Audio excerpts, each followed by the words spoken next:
வணக்கம். இன்றைய ஜீவா சினிமாவில் நம்ம பார்க்க போகிற ஒரு விஷயம் சூப்பர் ஸ்டார் ரஜினிகாந்த் அவர்களை மீண்டும் மீண்டும் சீண்டுகின்ற விஜய் ரசிகர்கள் அல்லது தாவேகா ஆதரவாளர்கள் அல்லது தாவேகாவினுடைய சமூக வலைதள செயற்பாட்டாளர்கள். அதாவது ஒரு மலைக்கும் அடுக்குமான வித்தியாசம். ரஜினிகாந்த் என்பவர் ஒரு பெரிய இமயம். அவரை நீங்கள் எதிரியாக பார்ப்பதே உங்களுடைய அறிவு குறைபாடை காமிக்குது, சிந்தனை வளர்ச்சி இன்மையை காண்பிக்குது. அவருடைய உயரம் என்ன, உங்களுடைய உயரம் என்ன? இன்னைக்கு தாவேக்கான்னு ஒரு கட்சியை ஆரம்பித்து அது தமிழ்நாட்டில் ஆட்சி நடத்தி கொண்டிருக்கிறது. முதல்வராக ஜோசப் விஜய் அவர்கள் இருக்கிறாங்க. நீங்க என்னன்னா ரஜினிகாந்தை பிடிச்சிக்கிட்டு ரஜினிகாந்த் ஹே இங்க ஜனநாயகன் வந்தா நீ காலி தெரியுமா, என்ன செய்யறாங்கன்னா இங்க ஜனநாயகன் ஹிட் ஆயிரும், வரியா ஜெயிலர் 2 எங்களோட குஜ்ரி மஸ்து பண்றியா, போட்டி போட்டு பார்க்குறியா, 2 அடி அடிச்சு அனுப்புவோம் அப்படின்னு. அதாவது எனக்கு இதை பார்க்கும்போது இந்த ஒரு படத்தில் குண்டா ஒருத்தர் உட்காந்துருப்பார், வடிவேல் பக்கத்தில் உட்காந்துருப்பார். ஒரு சின்ன பையன் டேய் வாடா தடியா வாடா அப்படின்னு இழுத்துக்கிட்டே இருப்பான். ஒரு நமக்கு இணையான நபர்களாக இல்லாமல் இப்போ நம்மளை ஒரு 7 வயசு பையனை வச்சு அடிக்க வச்சா, கல்லை விட்டு எரிய வச்சா, கெட்ட வார்த்தை பேச வச்சா, ஒரு 30 வயது நபர் என்ன பண்ண முடியும்? 7 வயசு பையனை போய் அடிக்கவும் முடியாது. சின்ன பையன், அவனுக்கு விவரம் தெரியாது, அவனை நீங்கள் அடிப்பீங்களா? அல்லது மன வளர்ச்சி குன்றிய நபர் யாரோ ஒருத்தர் உங்கள் மீது கல்லை விட்டு எறிகிறாரு, சேத்த வாரி இறைக்கிறாரு, சோத்தை அப்படி மூஞ்சில் எரிஞ்சு விட்டுறாரு, ட்ரெஸ்ஸை அழுக்கு பண்ணி விட்டுறாரு, பண்ணிட்டு ஈ சிரிக்கிறாரு. நீங்கள் என்ன செய்ய முடியும்? உங்களால் என்ன செய்ய முடியும்? மன வளர்ச்சி குன்றியவங்களை அடிப்பீங்களா? அடிக்க மாட்டீங்க. குழந்தைகள் அடிப்பீங்களா? அடிக்க மாட்டீங்க.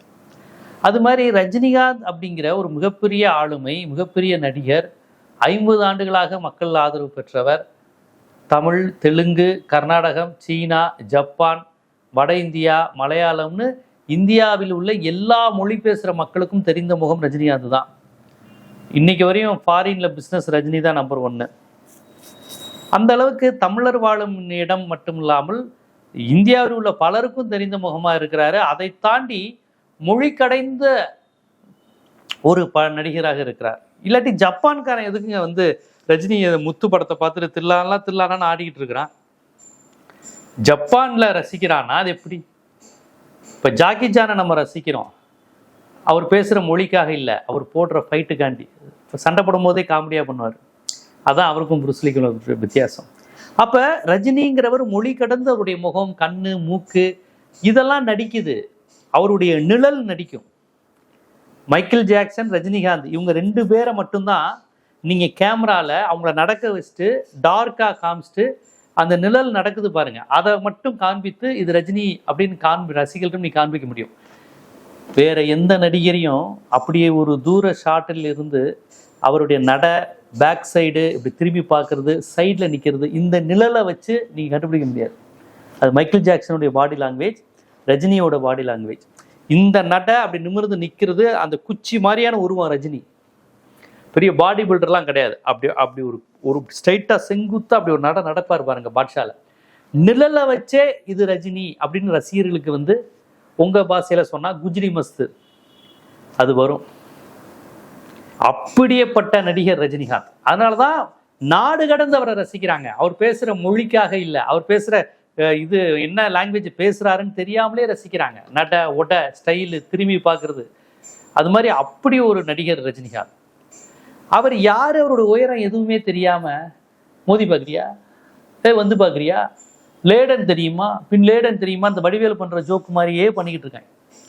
இது நிறையா வந்தப்பேன்ட்ட. அப்புறம் ஏதோ கண்டக்டரு, ரஜினிகாந்துங்கிறவர் கண்டக்டர் தானே அப்படின்னு, அது கண்டக்டர்னா கேவலங்கிற மாதிரி, ரஜினிகாந்த் கேவலப்படுத்துகிற மாதிரி கண்டக்டர் ட்ரெஸ்ஸில் அவர் உட்காந்துருக்காராம். அப்படி விஜய் கூப்பிட்டு போய் உசிறு ஊதியா, இதான் நம்ம தொழிலுன்னு சொல்கிற மாதிரி. அதாவது ரஜினிகாந்த் அவர்கள் மனதளவில் பார்த்தா சின்ன பசங்க நினைப்பார், சின்ன பசங்க ஏதோ பண்ணுறாங்கன்னு. ஆனால் நினைப்பார். ஏன்னு கேட்டிங்கன்னா, இன்னைக்கு விஜய் முதலமைச்சராக இருக்காருன்னா அதுக்கு காரணமே ரஜினிகாந்த் தான். எப்படி நீங்கள் கேட்பீங்க? நான் சிவப்பு மனிதனில் ரஜினிகாந்த் வச்சு படம் எடுங்கன்னு அவங்க அப்பாட்ட நச்சரித்தது எஸ்.ஏ. சந்திரசேகர்கிட்ட விஜய் தான். அதில் ரஜினிகாந்தோட பேரே விஜய் தான். விஜய்ன்னு தான் எல்லாரும் கூப்பிடுவாங்க. அப்போ இந்த விஜய்ங்கிற பேரையே பாப்புலர் ஆக்கணுங்கிறதுக்காண்டி ரஜினிகாந்தையும் விஜயகாந்தையும் நடிக்க வச்சு அவங்க பேரையே விஜய்னு அவங்க அப்பா வச்சு அப்படியே அந்த பேரையே ஹீரோவாக உருவாக்குறாரு. அப்படியே உருவாக்கி நாளைய தீர்ப்புன்னு தலைப்பு வச்சு முதல் படத்திலேயே பெருசாக பொலிட்டிக்கல் டயலாக் கூட படத்தை உருவாக்குறாங்க. சந்திரலேகா அப்படிங்கிற ஒரு பட துவக்க விழாக்கு ரஜினிகாந்தை கூப்பிட்டு ரஜினிகாந்த் வந்து தான் தொடங்கி வைக்கணும்னு தொடங்க வைக்கிறாங்க. விஷ்ணுங்கிற பட துவக்க விழாவில் எஸ்.ஏ. சந்திரசேகர் பையன் நடிக்கிறாரு, நீங்கள் கொஞ்சம் கொஞ்சம் அறிமுகம் இல்லாமல் இருக்காரு, நீங்கள் வந்தீங்கன்னா கொஞ்சம் கெத்தாக இருக்கணும், ரஜினிகாந்த் வந்து துவக்கி வச்சிருக்காரு. இதெல்லாம் ஆதாரம் இருக்குது. ரஜினிகாந்த் வந்து விஜய தோளில் கை போட்டது விஷ்ணு பட தொடக்க விழான்னு போட்டிங்கனாலே அந்த படம்லாம் கிடைக்கும். சந்திரலேகா பட தொடக்க விழாவில் எம்ஜிஆரோட நினைவிடத்தில் வந்து படத்தை அப்படி வச்சு டைட்டில் கார்டு போடுவாங்க. ரஜினி வருவார், திரையுலகின் நிரந்தர முதலமைச்சர் ரஜினிகாந்த் அவர்கள் ஆசியுடன் அப்படின்னு விஜயோட படத்துக்கு டைட்டில் போடுவாங்க. ரஜினிகாந்த் ஆசியுடன், ரஜினிகாந்த் ஆசீர்வாதத்துடன் தான் விஜய் படங்கள் நடித்தாருன்னு விஜயோட படங்களை பார்த்தீங்கன்னாலே தெரியும். விஷ்ணு, ரசிகன், சந்திரலேகா, இப்படி நிறைய படங்கள், ஏன் வசீகரா, போக்கிரி படத்தில் சொல்லுவாரே சின்ன வயசுல எத்தனை ரஜினி படம் பார்த்துருப்போன்னு, அப்படி துப்பாக்கி அப்படி ஸ்டைலாக அப்படி தூக்கி போட்டு அப்படி துப்பாக்கி சுற்றிட்டே இருப்பார். எப்படின்னா சின்ன வயசுல எத்தனை ரஜினி படம் பார்த்துருப்போம். அதனால் போக்கிரி படம், வசீகரால நான் ரஜினிகாந்துக்கு மகனா பிறக்கணும்னு டைலாக் பேசுவார். புதிய கீதையில் அண்ணாமலை தம்பி இங்கே ஆட வந்தேன்னான்னு ரஜினி படத்தை தொட்டு கும்பிடுவார். பூவே உனக்கால நான் ரஜினிகாந்த் ஃபேனுங்குவாப்பில். சார்லி சொல்லுவாப்பில் நான் கமல் ஃபேன், இவன் ரஜினி ஃபேனு, விஜயை பார்த்து காமிப்பால. நிறைய படம் ரஜினி பேரை சொல்லாமல் விஜய் இருந்ததே கிடையாது உங்களுக்கு. எல்லா படத்துலையும், ஏன் குருவின்னு ஒரு படம் வந்ததுல அதில் சொல்லுவார்ல, என் தலைவன் சூப்பர் ஸ்டார், என் வாத்தியார் சூப்பர் ஸ்டார்னு வரி வரும். இது நெஞ்சிருக்கும் வரையா, நெஞ்சிருக்கும் வரையும் இல்லை, இந்த நெஞ்சமுடன் அந்த ஒரு படம், கௌசல்யா படம், பிரியமுடன், அதில் இவன் பார்த்தா சின்ன ரஜினிடா அப்படின்னு மணிவண்ணன் பாடுவாப்புல விஜயை பார்த்து. விஜய் அப்படி போகும்போது நீ பார்த்தா சின்ன ரஜினிடான்னு, இந்த ஒயிட் லகான் கோழி ஒன்று கூகுதுல்ல. இதெல்லாம் ரஜினியை காமிச்சா கைத்தட்டு கிடைக்குன்னு தெரிஞ்சுதான் கொண்டு வந்தது. இப்படி ரஜினி போஸ்டரை காமிச்சு விஜய் படத்துக்கு போறவன் ரஜினி போஸ்டரை பார்த்தோன்னா கைத்தட்டுவான்.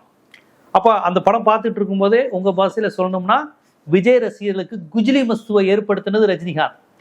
இன்னைக்கு நீங்க என்ன சொல்றீங்க, குஜிலி மஸ்து பண்ணுவோமா, ஜெயிலர் 2 ரிலீஸ் பண்ணிட்டு குஜிலி மஸ்து பண்ணுவோமாங்கிறீங்களே. 25 வருஷத்துக்கு முன்னாடி விஜய்க்கும் விஜய் ரசிகர்களுக்கும் குஜிலி மஸ்து பண்ணவர் தான் ரஜினி. நீங்க இன்னைக்கு சொல்றத அன்னைக்கு செஞ்சுட்டாருங்க. பகவதி படத்துல பாபா மாதிரி இவனும் ஒரு குறியீடை வச்சிருக்கான்னு வடிவேல் டைலாக் பேசுவார். ரஜினி ரசிகர்லாம் விசில் அடிச்சாங்க. அஜித் கூட ரஜினியை ரொம்ப ரெஃபர் பண்ண மாட்டார், ஆனா விஜய் ரஜினியை சொல்லி கை தட்டுவாங்க. இப்படிங்க வாப்ல ரஜினி, இது விஜய் உடனே வடிவேல் பாபா மாதிரியே பண்றானப்பா அப்படின்னுவாங்க. எல்லா படத்துலையும் பகவதி, குருவி, ரஜினியை கோட் பண்ணாம அவரால் இருக்கவே முடியாது விஜயால. ரஜினியை ஒரு சீன்ல காமிச்சு கைத்தட்டு வாங்கியே ஆகணும். பூவே உனக்காக, விஷ்ணு, நான் தலைவன், எங்க தலைவன் ரஜினிகாந்த், எங்க அண்ணன் விஜயகாந்த் அப்படின்னு, இப்படிதான் டைலாக்கே படத்துல. ரஜினிங்கிற பேரை சொல்லாம அவரால் இருக்கவே முடியாது. 69 படத்துல நான் துணிஞ்சு சொல்றேன், 50 படத்துல ரஜினி போஸ்டர், ரஜினி பேரு, ரஜினி ஸ்டைலு, ரஜினி மேனரிசம், இதை காட்டியே கைத்தட்டு வாங்கினார். அப்ப விஜய் அவர்களுக்கும் விஜய் ரசிகர்களுக்கும் குஜிலி மஸ்து அப்படிங்கிற வேலையை ரஜினி 25-30 ஆண்டுகளுக்கு முன்பே பண்ணிட்டாரு. அவர் 30 வருஷத்துக்கு முன்னாடி அப்படி அசால்ட்டா பண்ண விஷயத்த இன்னைக்கு நீங்க எல்லாம் சேர்த்துக்கிட்டு குஜிலி மஸ்து பண்ணவரியா, குஜிலி மஸ்து பண்ணவரியான்னு ரஜினியை கிண்டல் பண்றீங்க. வேற என்ன சொல்ல நான். சின்ன பசங்க மாதிரி, சின்ன பசங்களா இருக்கிறது பிரச்சனை இல்லை, விவரம் இல்லாம இருப்பதும் மூளை வளர்ச்சி குறைவா இருப்பதும் தான் பிரச்சனை. யாரை எதிரியா பாக்குறது, யாரு எவ்வளவு பெரிய ஆளை போய் விஜயோட அப்பாட்ட கேளுங்க ரஜினி யாருன்னு. நான் சோப்பு மனிதனுக்கு ரஜினிகிட்ட எப்படி கால் சீட் வாங்கினாருன்னு கேளுங்க, விஜய் எப்படி கெஞ்சினாருன்னு கேளுங்க ரஜினி வேணும்னு. ஸோ இன்னைக்கு நீங்க இந்த உயரத்துக்கு வந்தது காரணமே ரஜினிகாந்த் தான். நான் என்ன சொல்றேன், அதுக்காக நான் ரஜினியை முதலமைச்சராக்கிட்டு அவர் என்ன எதிர்க்க முடியுமான்னு நான் கேட்கல. நான் என்னோட ஒரே கேள்வி, ரஜினியோட நன்றியோட இருங்க. ரஜினி அவர் வந்து திரையுலகத்தின் ஒரு முதலமைச்சர். எனக்கு அப்பா மாதிரி, எங்க அப்பா அவரை வச்சு படம் எடுத்தாரு, நான் அவர் படத்தை வச்சு தான் வளர்ந்தேன். அவர் டயலாக் பேசி அவரை மாதிரி ஸ்டைல் பண்ணி தெரி படம் மாதிரி இப்படி போடுவாரு விஜய். அது யாரோட ஸ்டைலு? ரஜினி ஸ்டைலுங்க. அப்படிங்கிறது யாரோட ஸ்டைலு? தெரி படம் வரை ரஜினி ஸ்டைல் தான். கையை இப்படினாலும் எப்படினாலும் அது ரஜினி ஸ்டைல் தான். அது சிம்புவா இருக்கட்டும், விஜயா இருக்கட்டும், லாரன்ஸா இருக்கட்டும், சத்யராஜ் பல படத்துல பண்ணுவாரு. விஜயகாந்த் தன்னுடைய விஜயராஜுங்கிற பேரையே ரஜினிகாந்தை பார்த்து விஜயகாந்த்னு மாத்திக்கிட்டாரு. ரஜினியை ஃபாலோ பண்ணாத நடிகர்கள் யாருமே கிடையாது. 1983, 82க்கு பிறகு வந்த எல்லா நடிகர்களுமே ரஜினி ஸ்டைல் தான், ரஜினி மேனரிசம் தான். விஜயா இருக்கட்டும், விஜய்க்கு அப்புறம் வந்த சிம்புவா இருக்கட்டும், தனுஷா இருக்கட்டும், எல்லாருமே தங்களை ரஜினி, சிவகார்த்திகனா இருக்கட்டும், ரஜினியை ஃபாலோ பண்ணாமல் யாருமே கிடையாது. எனக்கு இதுக்கு என்ன சொல்லணும்னு தெரியல. நண்பர்கள் நிறைய பேர் கேட்டாங்க, ஏதாவது போட்டு விடுங்க, என்னங்க இப்படி ரொம்ப ஓவரா போகுதுன்னு. தலைமகனே கலங்காது, அவ்வளவுதான். உன் தெய்வம் தந்தை தானடாங்கிற மாதிரி இதெல்லாம் விட்டுருங்க. ரஜினி படத்துல வர்றதுதான். அவர் எல்லாம் செஞ்சு அடி வாங்குறப்ப இவங்க ஊரே சேர்ந்து சிரிக்கிற மாதிரி இருக்கும். கடைசியா உண்மை உணரும்னு இது ஒரு மேட்டரே கிடையாது. தொடர்ந்து ரஜினி அவமானப்படுத்துறாங்க. நான் பார்த்துக்கிட்டு தான் இருக்கேன். ரஜினிகாந்துங்கிற ஒரு நடிகரை, அவருடைய நடிப்பு திறன், வயது, அனுபவம், அவருடைய சாதனை எதையுமே பொருட்படுத்தாம சில்லறத்தனமா குஜினி மஸ்து பண்ண வரியான்னு கேட்டுக்கிட்டு இருக்கிறாங்க. இந்த ஒரு ஆள்லாம் அப்படி ஏதோ போட்டு பண்ணிக்கிட்டு இருக்கிறாரு. கவலையே படாதீங்க, அவசரப்படாதீங்க, ஆத்திரப்படாதீங்க. மனதுக்கு இது ரொம்ப வருத்தமாக தான் இருக்கு. ஆனால் முதலமைச்சர் விஜய் அவர்களே இது நல்லது இல்லை. உங்க பேரை சொல்லி இதை பண்றாங்க, பண்ணாதீங்க. எனது மரியாதைக்குரியவர், என்னுடைய குருநாதர், அவர் இல்லைன்னா நான் இல்லை. அவர் எவ்வளவு பெரிய நடிகர். ரஜினிகாந்தா இருக்கட்டும், கமலஹாசனா இருக்கட்டும், இவங்களெல்லாம் நம்ம பேசலாமா? அவங்க இருந்த ஃபீல்டில் தான் நான் வந்திருக்கேன். அவங்களுடைய பாதம் நடந்த பாதையில நடந்து தான் இன்னைக்கு நான் வெற்றி அடைஞ்சிருக்கேன். இப்படி பேசுவதுதான் பெருந்தன்மை, அதான் நல்ல விஷயம். ஆந்திராவுக்கு போனா ரஜினி காலில் 1000 பேர் விடும். தமிழ்நாட்டில் மட்டும் இல்லை, ஆந்திராவில் போனால் சிரஞ்சீவிலிருந்து, பவன் கல்யாண்லேருந்து, பாலையாலேருந்து ரஜினி ரஜினி ரஜினி தான். கேரளாவில், கர்நாடகத்தில் எங்கே போனால் ரஜினியை தெரியாத ஆள் கிடையாது. அப்பேற்பட்டவரை இப்படி பகைத்து கொள்வது உங்களுக்கு நல்லது இல்லை. இப்போ நீங்கள் அதிகாரத்துக்கு வேற வந்திருக்கீங்க. இவ்வளவு, அதுவும் அரசியலில் ஒரு எதிர்கட்சி மாதிரி இருந்தால் நீங்கள் சண்டை போடுறது கூட ஓகே. அவர் எம்ஜிஆர் சிவாஜி அரசியல் எதிரும் புதிருமாலாம் இருந்தாங்க. அப்போ கூட இப்படி கேவலமாக அடிச்சுக்கல. என் தம்பின்னு தான் சொல்லுவார். எம்ஜிஆர் வந்து கடைசி வரை என் தம்பின்னு தான் சொல்லுவார். கட்சி ரீதியாக திமுக காங்கிரஸ்ன்னு சண்டை போட்டால் கூட என் தம்பின்னு சொல்லுவார். அதனால் இதெல்லாம் ரொம்ப கேட்கவே வருத்தமாக இருக்குது. முதலமைச்சர் அவர்களே, நீங்கள் ஒரு உயரமான இடத்துக்கு போயிருக்கீங்க. உங்கள் ரசிகர்கள் உங்கள் பேரை சொல்லி இப்படி பண்ணுவதை ரசிக்கிறீங்களா? நீங்கள் இதை கண்டிக்காமல் விட்டால் நீங்கள் ரசிக்கிறீங்கிற மாதிரி ஆயிரும். உடனே இந்த குஜிலி மஸ்து, ரஜினியை கிண்டல் பண்ணுறது, கேலி பண்ணுறது, பொது வெளியில் வச்சு அசிங்கப்படுத்துவது உடனே நிப்பாட்டுங்க. உடனே அதுக்கான வேலையில் ஈடுபடுங்க.